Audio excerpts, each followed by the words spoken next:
Վահագն Չախալյանը մեկ շաբաթ էլ կմնա կալանավորված, դատարանն այսօր էլ չի քննել նրա խափամամիջոցը փոխելու հարցը։ Սրբազան պայքարի աջակից Չախալյանի փաստաբանը պնդում է, որ իր պաշտպանյալը տան միակ կերակրողն է։ 3 երեխա ունի իր խնամքի տակ, որոնցից 2-ն անչափահաս։ Հաջորդ նիստին ընտանիքի կարգավիճակի մասին տեղեկանք պետք է ներկայացնեն փաստաբանները, որ Չախալյանի խափամամիջոցի հարցը քննության առնի դատարանը։ 2 երեխաներին դասի տանելու, բերելու կամ այլ հարցերով որևիցե մեկ մերձավոր ազգական չկա Հայաստանում, որ կարողանա այդ ընտանիքին ձեռ մեկնի օգնի։ Պաշտպանի համոզմամբ Բագրատ Սրբազանի եւ նրա 17 աջակիցների գործով Չախալյանի վերաբերյալ չկա որևէ ապացույց։ Մեղադրանքը շինծու է, իր պաշտպանյալն անմեղ, բայց 7.5 ամիս է բանտում է Չախալյանը։ Մեղադրական եզրակացության մեջ Վահագն Չախալյանի վերաբերյալ շուրջ 25 բառ է արկա եւ ոչ թե նշված է Վահագն Չախալյան, այլ Չախալյան, խոսքը վերաբերվում է Մ. Շարբաթյան եւ Չախալյան որոշակի օպերատիվ հետախուզական միջոցառումների արդյունքում արձանագրությանը, որտեղ Մ. Շարբաթյան գիծ Չախալյան է եւ դա կրկնվում է մի քանի անգամ, այսինքն շուրջ 25 բառ է վերաբերելի եւ ընդհանրապես Վահագն անունը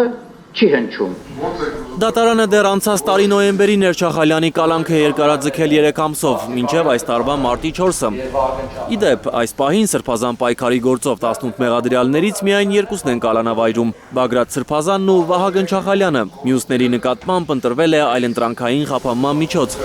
Ստրկության, գերության օրեր ենք ապրում, դատարանում հայտարարել է Սրբազան պայքարի առաջնորդ Բագրատ arczepiskopos Գալստանյանը, անդրադառնալով Բաքվի դատարանում այսօր հրապարակված ամոթալի դատավճիռներին։ Ամոթ այն ամբողջ հասարակական եւ ոչ հասարակական, քաղաքական ու պետական մտքին, ովքեր աջակից են եղել այս ամբողջ գործընթացին։ Այսօր մեր եղբայրներին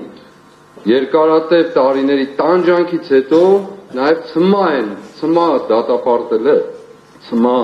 դատապարտել են բանտարկության, որը պարզապես առաջին հերթին ուղղված է ոչ թե այս կամ այն անհատին, այլ ուղղված է հավաքական մեր գոյությանը ընդհանրապես, թե մենք ապրելու իրավունք ունենք կամ ոչ։ Սրբազան հայրը Հայաստանի քաղաքական եւ դատական իշխանությանն է նաեւ մեղադրում այն խայտարակության համար, որ այսօր տեղի ունեցավ Բաքվում։ Եվ սրա մեջ այս գործընթացը, այս մեր դատական գործընթացը ինչ որ տեղի է ունենում, այն բոլոր դատավորներով հանդերձ, որոնք անցել են այս փուլը, որոնց անունները մեկիկ ես կնշեմ հետագայում,